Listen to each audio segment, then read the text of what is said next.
Hello, Rusty. How are you? I am good, Josh. How are you this fine, hot, freaking week? I am great because I'm in this room that has aircon in it. Yeah, it has been a very hot one.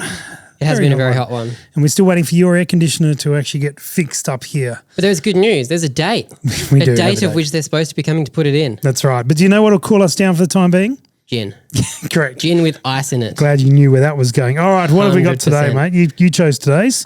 We have a gin that is local to us on the river. Yep. It is, I need to look at the back of it or the side of it.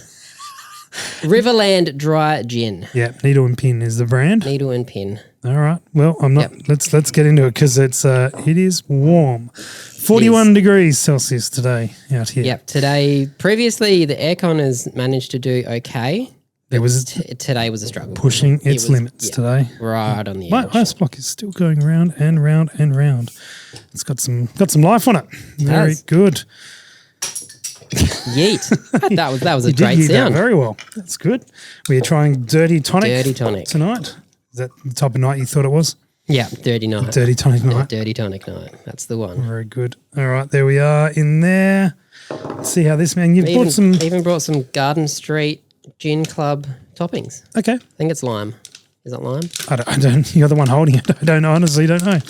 Let's see. That looks limeish. That looks lime-ish. Killer. Yep. Yep. There's You take the two small ones and I'll go that one there. Cool.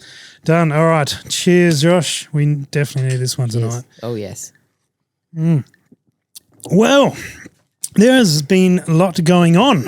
There's been a lot going on. It's been very, very busy. So let's jump straight into it because I think we talked about this previously, but we have become the official media partner for a national sports series called the Precision Rifle Series, which travels around the country, runs a number of different competitions.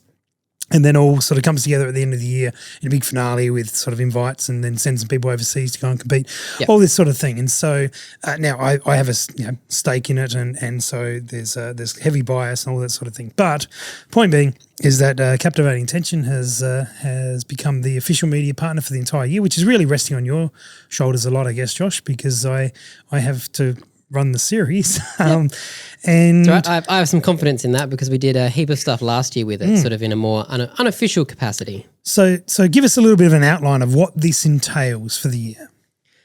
So, I mean, this year's going to be a little bit more full on where we're not just covering the weekends. Yep. So we are covering the whole year. So I guess starting from the start of the year, coming up, we've got announcement of sponsors. So, title sponsors, all the series sponsors, the match sponsors, that'll flow through the year. And that'll be about 20 to 25 different brands be working with on that sponsorship side of things. Yep. Yep. And then there's going to the matches. Mm-hmm. And they are a 3-day match. Yes. Yeah, 3-day match. One of it is a half day, that is your practice day, and then your two official days of actual shooting and doing the match. They can be pretty full on, but I think we've learnt lessons from last year. Yeah, so And last we're going to year be going and operating at a nice capacity.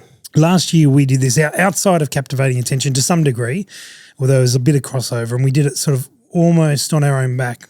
Sort of PRS chipped in a bit to help for some of the content and stuff, but not to the extent of this. We were still putting out content on our own socials and our own channels. Yeah, correct, and for other brands and stuff like that. So this is, I guess, formalisation of that process, and means that you get to travel around the country again, but a little bit easier doing it this time around, and take photos. So what does a competition weekend look like? You said you got a half day of practice and then 2 full days of competition, but from your point of view, okay, these guys are.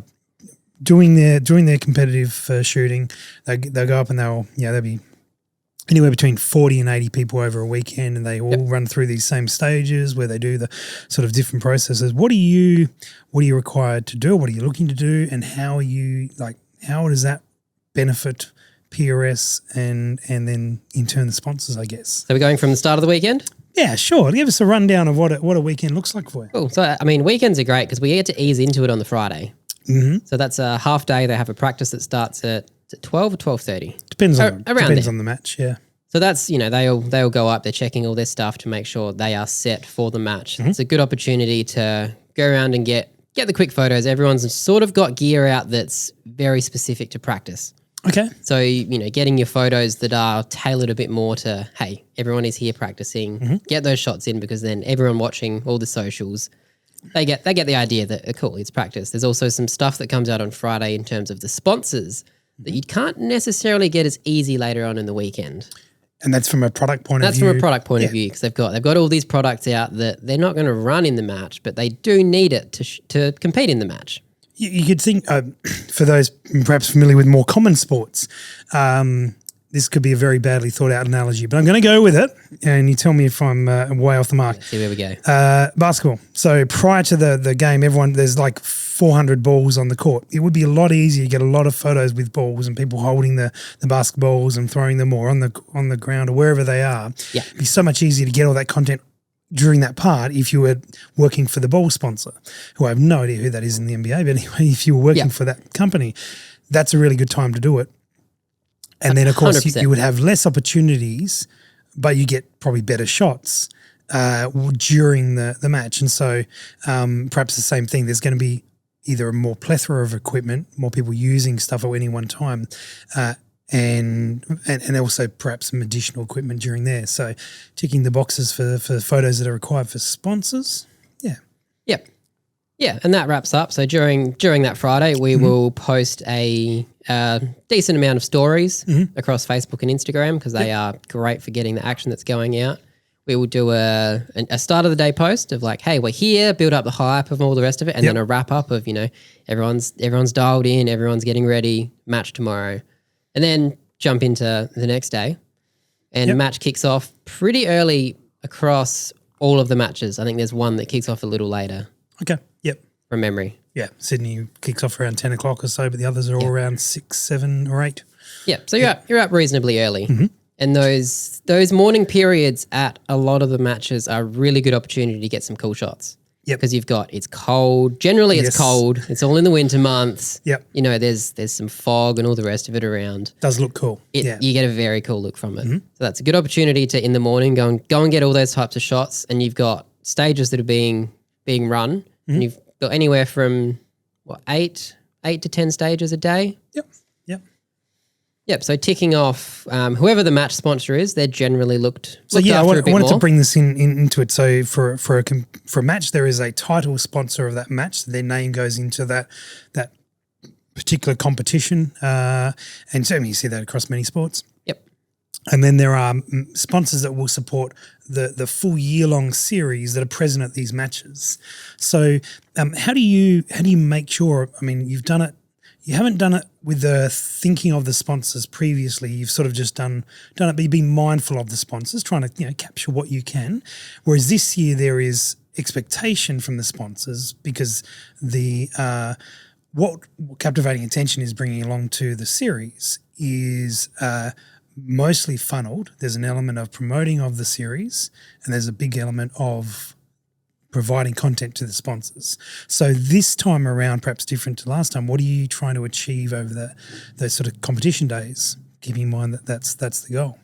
I think this time around there's going to be a lot more sort of pre-organisation and coming up with lists for each match of there's, I guess, for every match for the title sponsor, you're going to have a certain amount of boxes that you're going to tick.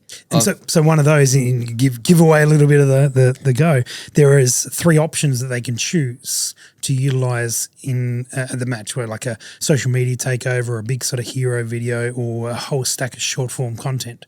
They can nominate one of those, or they could nominate multiple. Just pay a little bit more for that. Or I guess there is some level of the ability of, like, if none of those quite hit the mark, there is a bit of flexibility in what you do. Can work to tailor that sponsor a package. Yeah. So you've got an element. So say it's someone who you're gonna run their social media for them. You basically get access to their logins, or be able to feed them direct content to start posting. Yeah. Yeah. Okay. So you identify which one of these 3, or multiple 3s, they have chosen. So that then starts filling out your list. Yep. Yep. And depending on those packages will depend what you look for on that weekend. Okay. If they've gone for a social media takeover, we'll be looking more to pump out content really, really quickly. Lots of stories, lots of short videos. You want stuff that's quick, easy to put out. But if they've gone for a hero video, then we will work up a little bit of a script and a narrative for where that video is going to flow through. Yep. And then that will determine what we do. So if they're after following one of their particular athletes, you'll get some stuff with them on the Friday while they're practicing. We'll then make sure, you get them early on in the morning doing their thing. Yep. Yeah, get an interview, get them doing a couple of the stages. Yep. Get, maybe an end of the day, you just go and have a quick little, hey, how's your day? Give us a quick little rundown. And then same for the next day. And that's, once we get back, chuck that on the desk as soon as we're back, cool, done. And then within a week, you go to the sponsor and go, hey, here is your video done and dusted. Absolutely. While it's still in that sort of window around the event that it is still very relevant. I mean, that's up to them too if they want to post it straight away or hold on to it for a bit. Yeah. Or both. You never know. So that's for your match sponsor. And then you've obviously got your series sponsor. What are you trying to collect for them at each match, or is that not how it works? Let me know. That's something that we're still sort of spitballing, working out exactly how we're going to tailor that. Whether that's you have a list of all of them and at the very least you get a story. One story from the weekend will have each of your series sponsors in it. Connected in it some way. Yep. Yeah. And so there are year-long requirements for these sponsors, and you've got one of the things you've got to give them a good database of photos that they can use from each event. So what's your expectation of quantity of photos that you would post up for them to make use of? It's probably ballparking around the sort of make sure there's 300 to 400 good high-quality photos of the general event coverage. Yep. And some of that will be ticked off through the list. So if we've got that list of the sponsors that we're doing, that's you make sure you get at least 25 a handful, or 30 of 10, all those photos of them. So that way, after you get to the end of the weekend, you've looked through your list.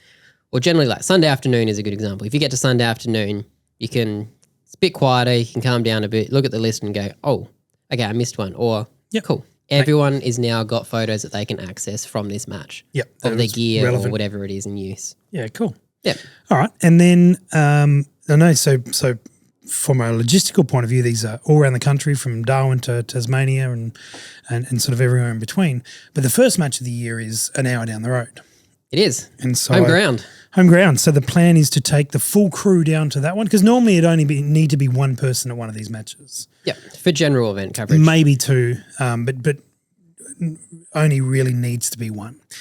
But for the first one, we can, at a lower cost, take all four. And so as talked about, because there's requirements obviously for them to get the photos for the year-long stuff, but there's also some video content that's got to sort of pop up through. There's a number of social posts that we create content for. So that first match, and then the second match is about 3.5 hours away or so, 4 hours away. So we'll probably take a few people to both of those to build that content bank early to be able to then draw on over and they're the most cost-effective matches to get to. Yeah, and the first match is always good because then you've got the content that can be rolled out over the topped up through the year from a big bank. And then, of course, there is your last year's content that we did spend some money to actually build a database of. Yeah, it's still relevant. And it's also a good experience, good opportunity for the guys to get some experience. So you have that across the board. Everyone's been to a match. Everyone knows the rundown. Yep. And so one of the things that you're going to be required to do through this process is to meet with each of the sponsors and sort of work through, or nearly all the sponsors, work through what's important to them, what matters, what type of things they are, what perhaps some style guides that they're bound by, use of logos, all that sort of thing. There's going to be elements of this. All the technical stuff. Yeah, all the technical side of things. And then, sort of each of one certain package, there's some video element, maybe one video, maybe multiple videos in the mix of it. And so have you got a bit of a plan for any of those meetings, or are you looking forward to them? Are you excited about them, or are they nerve-wracking? I don't know. I haven't given them a lot of thought, to be honest. Until now. Yep. No, I guess at the moment it's the waiting game of waiting for sponsors to get locked in, contracts signed, because I want to go and approach someone and then, the deal's as good as done, but then, business things happen and they can't, whatever it is. And that's in my camp is I'm working through these agreements, got some back today, the signed, sent more out to get signed. Yeah, all of these things are happening. But you're right. You wait till it's signed and then you do it. So, but these are looming now. There are a handful of contracts that are signed, and so you are now going to start doing that. Are you looking forward to it though? I am. Yeah. I'm looking forward to it. I'm not super nervous yet because I know the first sponsor of the first match is with people that we know quite well. I'd say nearly all the match sponsors you know reasonably. Yeah. I don't think there's anything big surprise there. And then some of the newer series sponsors you wouldn't have met or dealt with, but I guess you've been around this for a while now.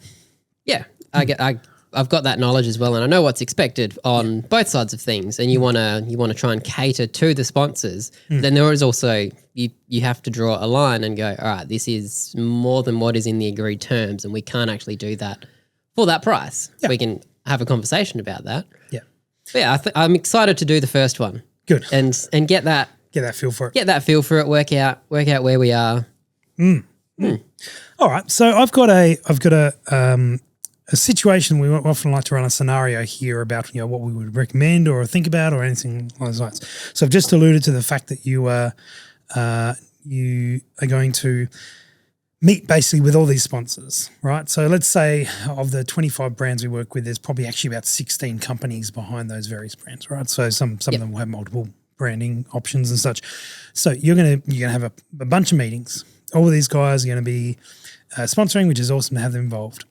They're all different companies and they all do different things and they've all got different ways of doing things. And then you're talking with multi-million dollar companies and then also companies that are small and turning over.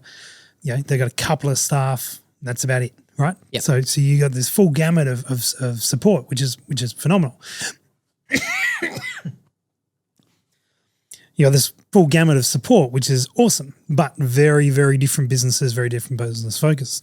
So when you sit down to speak with these guys, what I'm curious is to, what are you going to suggest for them to, in some ways, stand out from each other, right? Because if you're part of the mix and you're on the banner and you're one logo out of 25, and then at the event there's all these banners around which look great, which look awesome, but you've got two spots across the event, and other companies have got 2 spots or 1 spot or 4 spots depending on the level they are.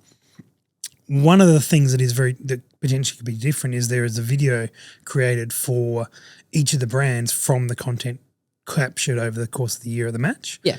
And then there is also the ability to sort of have some requests around photos, and you talked about maybe some stories and stuff like that. So what's your thinking? Like, what would be good opportunities? Maybe the different tier businesses and stuff like that, but what speaks to you that will be your recommendations or some of your recommendations? It's an interesting one because you've got your bigger tier sponsors who some of them do have. They've got sponsored shooters, or you've got lots of people using your gear, that kind of stuff. If you've got a sponsored shooter, that's it's almost pretty easy for you to be able to push to using your name and you're using their name and sort of mashing them both together to highlight your brand or just highlight their journey. Because you could sometimes, or you don't just want to be like, hey, look at this product. But just following a shooter's journey, your stuff is in there. People are aware of it. But it's, that subconscious thing, maybe some people will agree with more. And it'll work for them more because they see it, but they're not being sold on it. But they, later on they go and look it up because, this guy runs it. But yeah, I think the smaller companies are one that I'm going to have to give some thought to because they're probably more interesting one for me. That I guess you don't have a big budget to work with for some of these. Yeah, but I mean, a lot of these are coming in at the same level. That's I guess for the majority of the guys that we're talking about, they're at very, very similar levels and have similar opportunities to you. So with that frame of mind, how does one stand out, or which angle do you go down to maximise the potential exposure you have?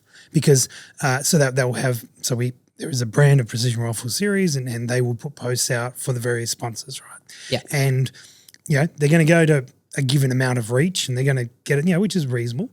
But we're talking. I mean, this is very much about the creative being key, the content itself standing up. And so, what do you create for a particular brand to have it stand out? Now, not if everyone stands out, no one stands out. But you can also, there's different angles that would work for different focuses. So you touched on one that I was thinking about. Yep. And I look at it through this lens that the personality is different. Now, people connect with people. And so if you have the ability, so if you think about it from this way, your company does whatever it does, sells products or builds things or whatever it might be, right? And you're going to, this is what's happening, you're going to get the ability to expose a fresh audience or an audience that may be familiar with you, but you're going to have the ability to expose to someone else's audience your brand. You need to do that in a way, I think you need to do that in a way for a smaller brand that's maybe not super well known. They want to see something and be like, I want to know more about that. Yep. And I think one of the best ways, depending on who's in your team, is the people. So one of the sponsors has a gentleman by the name of Nick who's owns the business. And Nick is a very charismatic character, very unique, can be very loud, but great. And he also knows a lot. And so I would think by pushing him as now he's fairly well down this path already, right? But thinking for another brand. Yeah. Pushing him at the forefront of like he popping up in a stories on the Precision Rifle series side of things. People would see him, maybe talking about something in depth, maybe having a giggle, doing something silly. They'd be like, who is this guy? He's an interesting character to click on, and you see the tag in there, you click on the tag and you go and find out more about this guy. That's what you want to happen. You don't want people to like look at the story and be like, oh yeah, that competition's on. You want people to look at the story and go, who is that? Or what is that? And so being able to present, I think that the personality is strong for this sort of thing, because that, when you're up against other brands who perhaps some bigger brands are a little bit more static. Yep.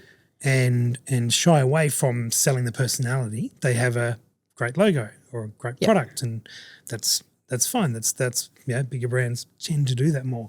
You're sort of relying on that brand name. Yeah. But you have, a post about that, and then this guy doing something very fascinating for a myriad of reasons. That's the one you're more inclined to engage with. Yeah. And so I think that that particularly for the smaller brands or where a personality is strong. Now that could be, as you said, some of these athletes are sponsored by these companies. The onus then is utilizing your athlete, maybe talking in depth about something that is interesting. Yep. Or being like, I've improved my ability to hit targets by 15% because of this one thing. Yeah, I'm clicking. Everyone goes, yes. I'm clicking that to find out, and that maybe that's a teaser, and I've done a post about it on my channel. Click here to go and check it out. Yeah, that's a potentially high engagement post that's appearing on the national sort of rifle competition series. Trying to get you to go over to a particular brand. That will work. It's high engagement, that's personal, that sort of thing. So that's I think a big angle that I think that the bigger companies who sponsor shooters should leverage their shooters. Yes. And the smaller companies who don't have the ability to do that should, if they've got the right person in their team, leverage that. Yeah. And even something I saw recently from a bigger company that would work quite well with a smaller company as well is behind the scenes. Particularly if you are making a product, it doesn't have to be a high super production value video of it, but something of that behind the scenes of how you make what you make, how you test what you make, whatever that may be. Yep. People to actually see the processes that you go through to get that product from nothing to here it is for you to use. It's super fascinating. I think you've actually hit a really good option there, because so much of the content that's going to be going out through this particular, the various social channels for the particular series is going to be like on the range and everything and outdoor, which is all great, but that is actually going to be the norm. You do then something like of the production level behind the scenes of it, and that will stand out because it's different. Yeah. We filmed a video not long ago for one of our own clients, and it was the testing of making a product. And I saw that and went, this is awesome. Like, to actually see this, this is like, I'm in. Count me in for the brand. Yeah. Yeah, that's fascinating. So it's good. I think there's a few different things. So if you're a bigger brand and you don't have sponsored athletes, how do you cut through? I mean, the behind the scenes are a good option. Is there anything else that comes to mind that you're looking forward to talking to? I think there's also a bit of like brand placement. Mm-hmm. There's someone that was doing stuff in the series last year who started to get a really decent name, but you would look at, they would have their product and it started to get out there on more things, but there was, stickers that came with it that would go on the equipment. And you get that across, you've got 4 or 5 people that are repping your gear. There's a little nod here. There's a little nod here. And it's just this subtle thing that pops up everywhere. And it's not a, hey, look at this, or all the rest of it. It's just a, oh, yeah, what's that? That stands out because that's a sticker in a place that there's not normally a sticker. Yep. Yeah, I'm going to go look at that. Yep. And that's a super simple way to do it. Absolutely.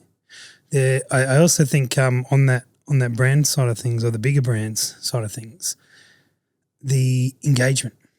And this works for the small ones, but the small ones are more inclined to do it, right? So you for anyone listening, maybe you're supporting sponsoring a thing, and they're pushing your brand out. That's all really, really good, right? All exciting. But you can get so much more when you then engage with those. So the post goes up about your brand, or even a neutral post, and you jump in on that company profile and start talking about, I mean, we see this on TikTok, we see this on Twitter, and so many where brands start discussing or throwing a bit of shade at each other brands, or like in a good, healthy way. But they're like, you're sitting there as a punter going, like, I'm involved in this discussion with all these various brands and stuff. That's super level engagement. And so if you've spent this money or whatever you've done to be sponsors of something, not only just having your logo up there or having content going out on your behalf, but then actually being in the comments and like responding to, that looks awesome, or someone says, I really like this brand, or I've used one of those. Oh, thanks heaps for using it. And we've spoken with people who do run pretty big brands, and when they do that, they jump on there and like their responses from the punters are like, I can't believe you responded to me. I can't believe like they're just blown away by the fact that you're a big company.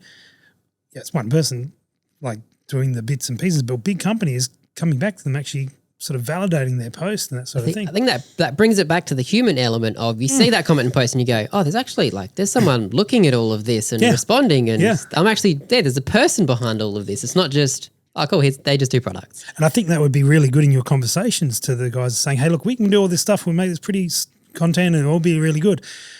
But I would highly encourage you to then, over the course of the weekend when your competition that you've sponsored is on, or you see some photos, and even just jumping in and be like, this looks amazing.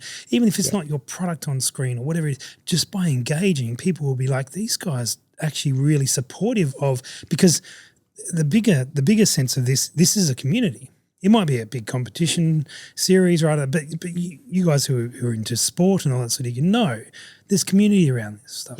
It's huge as well. Yeah, and even so, this is not a professional level sport. This is a amateur level sport. There's sponsored athletes, but sponsored by like product and helping out or discounts and stuff. Yeah, not sponsored of like, we'll pay for your flights for the year for it wouldn't be semi-professional. It would be amateur in terms of, if we were being harsh on it. Yeah. So people do it because they love the sport and they love the community around it. So community is such a strong thing. So if you can engage with that community, that you're absolutely winning. Yeah. Yeah. Yeah, and I think one of my things I'm going to be big on with the sponsors this year is that resharing stuff out. Yeah, you're going to get a tag in all the stories. You're going to have the posts. Yep. It's right there, and it's probably 2 clicks away. You need to pushing it up. 3 clicks away. Open the app, see the mention, chuck it in your stories, thing sent. Yeah, there it is. And for some of the sponsors, you can end up with a weekend and you've got 10 stories that you've had to do is tap, tap, tap, done. That's it. Yeah, or respond back and forth. Yeah, there's lots of options. Yeah. Very good, mate. Well, interesting to see, and we will keep everyone updated on developments. This is a year-long sort of deal for us. So, well, it's going to be a learning curve all year long. Absolutely, lots and lots of work to do, but very excited for it. Now, one thing we want to move on. Last episode, we had a focus of growing one of our brands on Instagram. So I believe off memory is somewhere around 1,165 followers. Now Let's stick with that. I believe that we have grown by like 5 or 6, 6, 7. It's growth. It's growth. However, you probably took about a week or 10 days to put together a plan. There is an asterisk around that between execution. Yeah, and I would tell you that that about 2 days ago there was no growth. Yep. So that growth has come since you started executing. Now, we don't want to take too long because this is going to be our focus again in another 2 weeks. Because thing is, one of the reasons we chose Instagram is because Instagram is not a platform that we have seen a lot of growth on any of the channels that we worked on there. We want to fix that. We want to get better at it. So it's been our slowest growing channel. Yeah, and we want to be upfront about how the growth is of the extra 7 people following that channel. And we're not trying to game it. That's why we're not saying which channel it is. Yeah. And so it's not the Captivating Attention channel, although go and follow that because we can game that one. With 3 accounts, please. That's right. So now we get to see the deployment of this plan. And in the last couple of days, we have seen some good engagement, not necessarily massive growth yet, but engagement has been pretty high.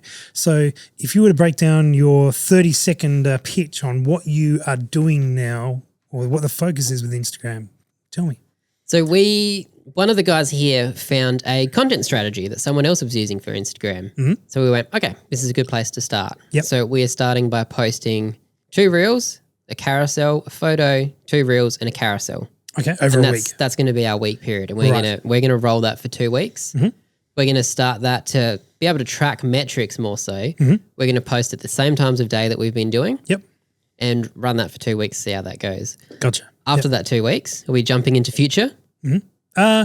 No, because we're gonna catch up on this in 2 weeks. Okay. So that is the plan over the next 2 weeks. That is the plan for the next 2 weeks. Okay. Good. And so I guess next time around we chat, we want to see, one, are we growing in terms of reach?